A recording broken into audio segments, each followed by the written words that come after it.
Halo semuanya, nama saya Misha Dan saya Lovina. dan hari ini kita akan menjelaskan tentang klinometer dan cara mengukur tinggi benda menggunakan klinometer. Selamat menyaksikan. Oke, jadi teman-teman, ini kita mau bikin klinometernya ya. Jadi bahan-bahan yang perlu diperlukan itu ini benang. Benangnya terserah ya, yang penting tuh kayak beginilah. Nah, ngerti kan? Terus sedotan, terus busur, terus selotip, dan ini buat menggunting ya, buat gunting benang sama selotipnya. Terus ini bandulnya karena kita bingung pakai apa, jadi yang gampang aja kita pakai hand lotion. Oke. Pertama ini kita ngikat dulu talinya ya, harus di tengah-tengah ini biar akurat gitu. Aduh, bentar.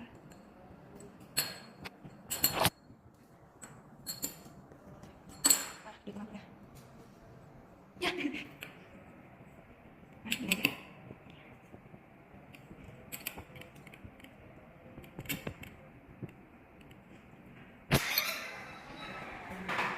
Bentar. Ya Allah. Sudah. Nah, ya kan? Iya ya, bisa lah, bisa segini. Terus saat diikat itu kita potong benangnya tuh sejengkal. Sejengkal. Nah,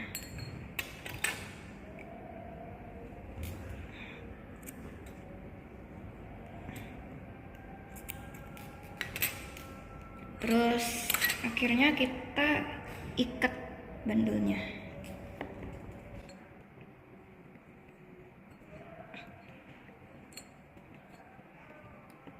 Nah, terus busurnya, kita menempel busurnya ya. Jadi itu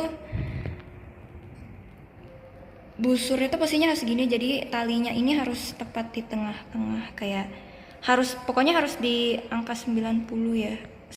Jadi guys, ini karena aku juga punya dua tangan ini, jadi kan perlu bantuan ya. Pokoknya tuh kalau mau nempel ini pakai selotip tuh kayak di seret gitu. Tapi ingat ya, ini tuh talinya tuh jatuhnya itu harus ada di 90 derajat. Nah ini loh guys, jadi ini klinometernya udah jadi, tuh kan hebat banget kan kita. Nah jadilah pokoknya selotipnya diputer gini, yang harus kenceng ya gitu. Nah jadi itu kita tuh ngelihat dari apa sih itu namanya, sedotannya. Terus ini harus kelihatannya tuh di puncak objeknya. Oke guys, jadi kan aku kan udah jelasin ya cara pakai, tapi karena mungkin kalian ada yang nggak ngerti, jadi pakai contoh nyata aja ya. Bentar.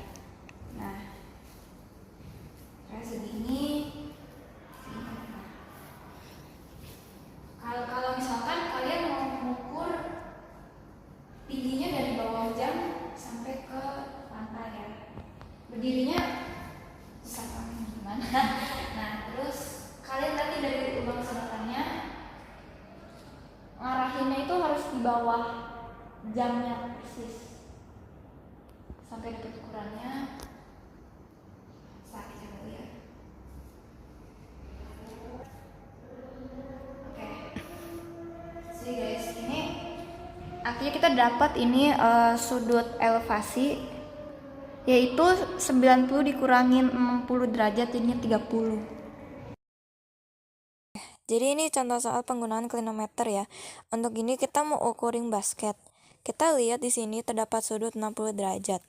Jadi sudut elevasinya adalah 90 derajat dikurangi 60 derajat sama dengan 30 derajat.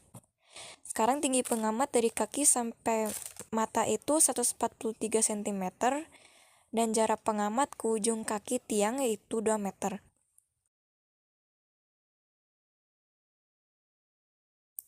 Dari foto di atas diketahui bahwa tinggi pengamat dari ujung kaki sampai mata yaitu 143 cm sesuai yang kita ukur di atas.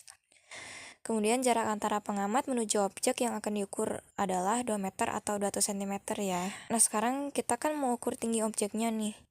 Jadi untuk ini kita mau pakai rumus tan karena sudah diketahui sisi samping dan yang kita mau cari itu sisi depan. Sekarang cara menghitungnya adalah tan 30 derajat sama dengan sisi depan dibagi sisi samping menjadi sepertiga akar 3 sama dengan depan dibagi 200 cm. Hasilnya menjadi 200 per 3 akar 3. Jadi jawaban di atas hanya tinggi objek dari hal yang ingin kita sampai pengamat saja.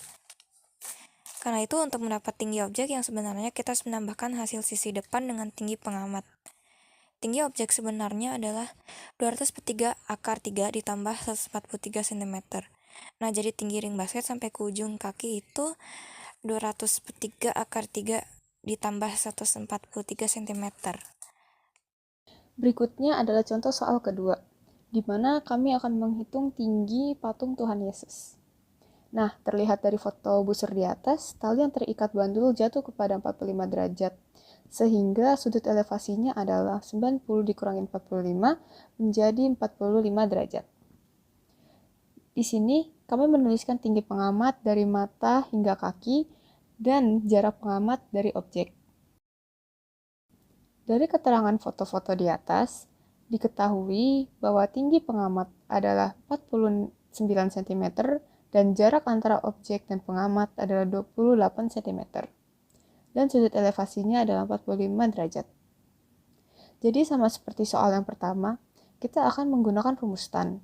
Dikarenakan sisi samping sudah diketahui, lalu yang ingin kita cari adalah sisi depan. Selanjutnya untuk perhitungannya, kita menggunakan rumus tan 45 derajat, yaitu tan 45 derajat sama dengan D per sa.